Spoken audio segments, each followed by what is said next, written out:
रश्मि और अमर लॉकडाउन के चलते डेटिंग ऐप पर मिलते हैं। उसी बीच उनकी बॉन्डिंग बहुत अच्छी बन जाती है और दोनों एक दूसरे से प्यार करने लगते हैं। बस लॉकडाउन खत्म होते ही चट मंगनी पट शादी। उससे पहले घर में बात तो कर लो। अरे माँ पापा कभी मना नहीं करेंगे। अमर की बात सुन रश्मि खुश हो जाती है। ऐसे ही दिन बीतते हैं और देखते ही देखते लॉकडाउन खुल जाता है, जिसके अगले ही दिन अमर अपने परिवार के साथ रिश्ता लेकर रश्मि के घर पहुंच जाता है। अभी लॉकडाउन खुला ही है और कोरोना तो ख़त्म भी नहीं हुआ, इसलिए ज़्यादा कुछ ना करके अगले कुछ दिनों में छोटे फंक्शन के साथ शादी कर लेते हैं। अमर के पापा की बात पर सब सहमत हो जाते हैं। कुछ दिन बाद दोनों की शादी हो जाती है और रश्मि अपने ससुराल पहुंच जाती है। बेटा, शादी तो तूने अपनी मर्जी से कर ली, लेकिन बहू को बोल देना इस घर में हुक्म मेरा ही चलेगा, इसलिए अपना राज जमाने की कोशिश भी ना करें। माँ, रश्मि को यहाँ सिर्फ प्यार, आशीर्वाद और अपनापन चाहिए, पैसा या राज नहीं। बेटी की बात पर सास मुंह बनाए वहाँ से चली जाती है और अब वो हर रोज़ रश्मि को परेशान करना और ताने देना शुरू कर देती है। देखो, ये है आजकल की लड़की, इंटरनेट पर लड़कों से बातें करते हुए इन्हें शर्म भी नहीं आती, और यहाँ तो देखो कितनी सीधी सुशील बनकर दिखा रही है। मम्मी, शादी के रिश्ते वाले इंटरनेट ऐप से जब किसी को कोई दिक्कत नहीं है, फिर डेटिंग ऐप के जरिए मिलना किस तरह गलत हो सकता है? रश्मि के डेटिंग ऐप वाली बात सुन उसकी हैरान सास तुरंत तुनक कर पूरे घर को सिर पर उठा लेती है, जिसकी आवाज़ सुन अमर और उसके पापा भी वहाँ आ जाते हैं। हाय मेरी माता, इतना बड़ा झूठ! डेटिंग ऐप को इंटरनेट के जरिए मिली है बोलकर इस कलमुही को मेरे सर ला बिठा दिया। अरे नास पिटी, तुझे जरा भी शर्म नहीं आई? वहाँ न जाने कितने लड़कों से गुलू गुलू करके तुझे मेरा ही लड़का मिला था फंसाने के लिए। माँ, मुझे तो समझ नहीं आ रहा क्या बोले जा रही हो। डेटिंग ऐप इस्तेमाल करना कोई अपराध नहीं है, और तुम रश्मि को ऐसा कैसे बोल सकती हो? मैं भी तो था उस ऐप पर। पहले उसके लिए माँ से झूठ बोला और अब लड़ाई कर रहा है।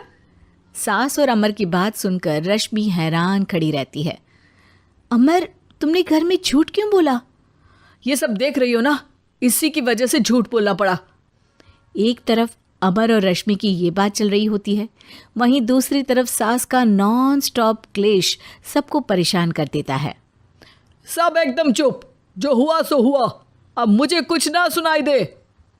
पति की बात सुन सास चुप होकर वहाँ से चली जाती है, लेकिन अब वो रश्मि के सिर दुनिया भर के सारे काम डालकर उसका जीना पहले से भी ज़्यादा मुश्किल कर देती है।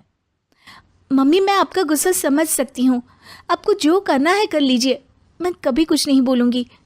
उम्मीद है किसी दिन तो आपका गुस्सा शांत होगा और नफ़रत प्यार में बदलेगी। रश्मि की अच्छाई को उसका नाटक समझकर सास गुस्से के 7वें आसमान पर चढ़ जाती है और उसी शाम रश्मि को नीचा दिखाने के लिए अपनी सहेलियों को घर बुलाकर उसकी बुराइयां करने लगती है। अरे कौशल्या, क्या बताऊं, आजकल के बच्चे ना बहुत एडवांस हो गए हैं। पहले रिश्ते घर परिवार वाले सब देख परख के कराते थे, और अब ये लोग खुद न जाने कहाँ कहाँ मिलकर खुद ही सब कुछ पक्का करके हमें बता देते हैं। लड़की का कैसा दिन धर्म, कैसा ईमान, कैसा चरित्र कुछ नहीं पता, बस प्यार किया और घर लाकर बिठा देते हैं। अरे ऐसा क्यों बोलती हो? आजकल बच्चे अपने आप में बहुत समझदार हो गए हैं, और फिर पूरी ज़िंदगी तो उन दोनों को ही साथ निभानी है। अपनी पसंद से शादी कर भी ले तो क्या दिक्कत, तू ही देख ले, पहले इतना अच्छा बेटा और अब सोने पर सुहागे जैसी सर्वगुण संपन्न बहू। और पता है, अभी कुछ दिन पहले मेरी बेटी ने मुझे डेटिंग ऐप के बारे में बताया, जहाँ लड़का लड़की अपनी पसंद से अपने आप एक दूसरे को चुन लेते हैं, और फिर अगर सब सही रहता है तो बात आगे भी बढ़ जाती है। अरे इसमें इतना खुश होकर क्या बता रही हो? ये तो गलत है।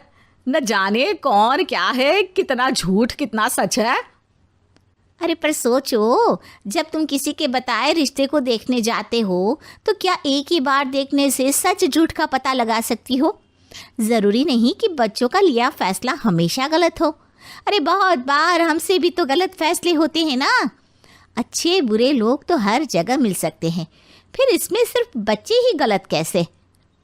सहेलियों की बात सुन सास सोच में पड़ जाती है और इसी तरह कुछ दिन बीत जाते हैं जिसमें ना तो वो रश्मि को परेशान करती है और ना ही कोई ताना सुनाती है, जिसे देख रश्मि परेशान हो जाती है। मम्मी, आपकी तबीयत तो ठीक है ना? कुछ दिनों से देख रही हूँ आप मुझे कुछ बोलती ही नहीं।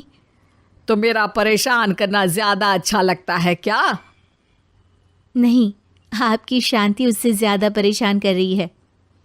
शांति इसलिए है क्योंकि मुझे एहसास हो गया है कि गलत तुम लोग नहीं, मेरी सोच है। प्यार तो एक सुंदर एहसास और शादी खूबसूरत साथ है। अगर ये साथ सच्चा है तो कहीं पर भी किसी भी तरह जुड़ा हो उससे कोई फर्क नहीं पड़ता। आप कौन है? इतनी अच्छी बातें मेरी पत्नी तो नहीं बोल सकती। क्या आप भी?